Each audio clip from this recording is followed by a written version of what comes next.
मराठा आरक्षणासंदर्भात राज्य सरकारला दिलेली 24 डिसेंबरची अंतिम मुदत उद्या संपणार आहे। या पार्श्वभूमीवर मनोज जरांगेंची आज बीडमध्ये इशारा सभा होणार आहे। आजच्या सभेतून जरांगे आंदोलनाची पुढील दिशा जाहीर करणार आहेत। या सभेतून ते सरकारला नेमका काय इशारा देतात हे पाहणं महत्त्वाचं आहे। दरम्यान बीडमध्ये इशारा सभेआधी मनोज जरांगे पाटील यांच्या रॅलीवर 200 जेसीबीतून पुष्पवृष्टी होणार आहे। साधारण 3 ते 4 तास चालणाऱ्या रॅलीचं ठिकठिकाणी स्वागत होणार आहे। यासोबतच जेसीबी मधून मनोज जरांगेंच्या रॅलीवर पुष्पवृष्टी होणार आहे। मनोज जरांगे यांनी आतापर्यंत महाराष्ट्रामध्ये 4 संवाद दौरे काढले।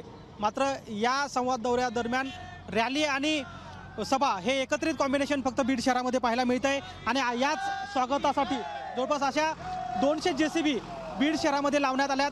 या जेसीबी मधून मनोज जरांगे पाटील यांच्या रॅलीवरती पुष्पवृष्टी होणार आहे आणि अशा जवळपास 200 जेसीबी एकत्रित करण्याचं काम सध्या आयोजकांकडून सुरू आहे।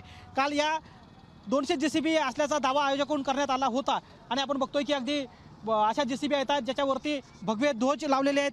यामध्ये आता काही वेळाने फुलं येणार आहेत आणि हे पुष्पवृष्टी रॅलीवरती होणार आहे।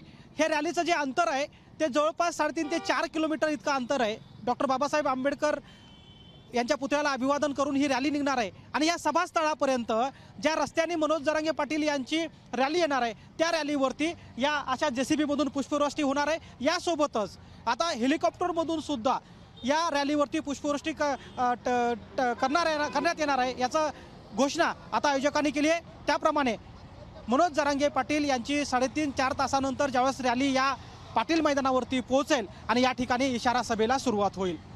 कॅमेरामन काकासाहेब कांबळेसह गोविंद शेळके, एबीपी माझा, पाटील मैदान, बीड।